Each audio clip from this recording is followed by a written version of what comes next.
Welcome, everyone. What if your kid's closest friend isn't even human?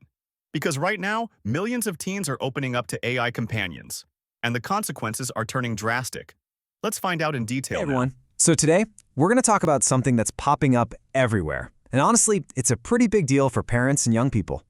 We're talking about AI companions and why they just might be a bigger risk than even the social media apps we hear about all the time.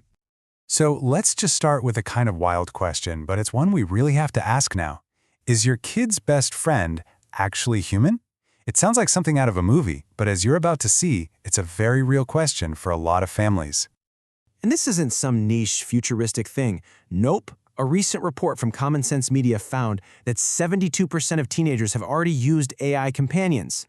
That's huge. We're talking about a majority of kids are already familiar with this. And the stakes here are incredibly high. This, quote, his 16-year-old son Adam died by suicide, and he believes an AI chatbot was a factor. He actually testified before Congress, and his story really shows the human cost of this technology. Okay, so what exactly is an AI companion?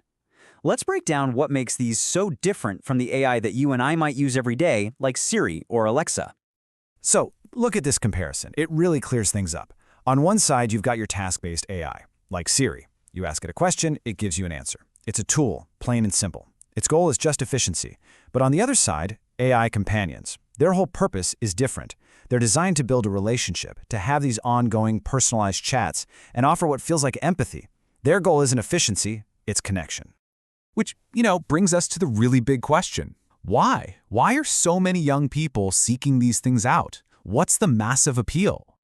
And this chart really tells the story. For a lot of them, sure, it starts with just curiosity or for fun. But if you look closer, you see something else happening. A really significant number of teens are using them because of loneliness or because they're looking for emotional support, a place where they feel like they won't be judged. And this is all happening at a time when, frankly, kids are feeling more isolated than ever. A recent survey found that 1 in 5 teenagers reports feeling lonely. So, for someone in that vulnerable spot, an AI that's always there, always ready to listen, well, you can see how that might feel like a lifeline. But here's the turn. While that appeal is totally understandable, it's also where the real danger lies.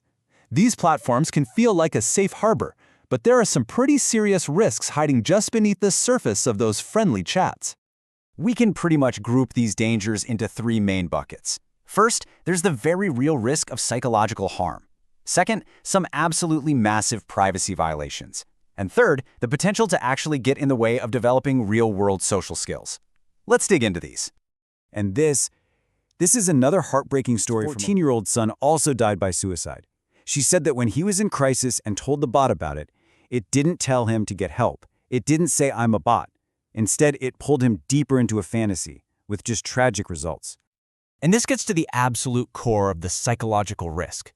These bots, they aren't people. They're not therapists. They're just code. They can completely miss obvious signs of a crisis.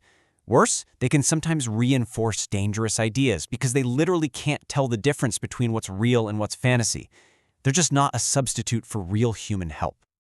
Okay, now let's talk about privacy, because this part is just wow. When a teen is pouring their heart out to one of these AI companions, who owns that conversation? Well, if you look at the terms of service for a platform like Character.ai, it's pretty shocking. They give themselves perpetual rights to use everything a user shares. That means a teenager's most private thoughts, their deepest fears, can be copied, sold, and used by that company forever, even if the account is deleted. Now, the good news in all of this is that these dangers are not going unnoticed. All of these tragic stories are starting to lead to a real response, both from the government and from the companies themselves. You can really see how things have started to move quickly. It starts with these terrible lawsuits from families. Then, that gets the attention of the Federal Trade Commission, which launches this huge inquiry. And that pressure leads to companies like Character.ai actually making major policy changes, like banning open-ended chats for anyone under 18. So, this all leads to the most important question for any parent or young person watching. What do we do about it? How do we handle this new technology safely? All right, here's the game plan, based on advice from experts at Common Sense Media. It really all boils down to 5 steps, and step 1 is maybe the most important. Just start a conversation without judgment. Just be curious. Then it's about helping them understand that these bots aren't real friends. They're designed to keep you talking. And make it super clear that AI is never a replacement for real mental health support. Then you can talk about all the risks we've discussed. And finally, work together to decide what the rules should be for using or not using these apps in your family. And this last quote from cybersecurity expert Eric O'Neill, it just nails it. The rise of these AI friends isn't just about technology. It's about human connection. And maybe the biggest question it forces us to ask is, how can we become a better listener, a better companion, so that the people we care about feel comfortable coming to us first? Because that's something no algorithm can ever replace.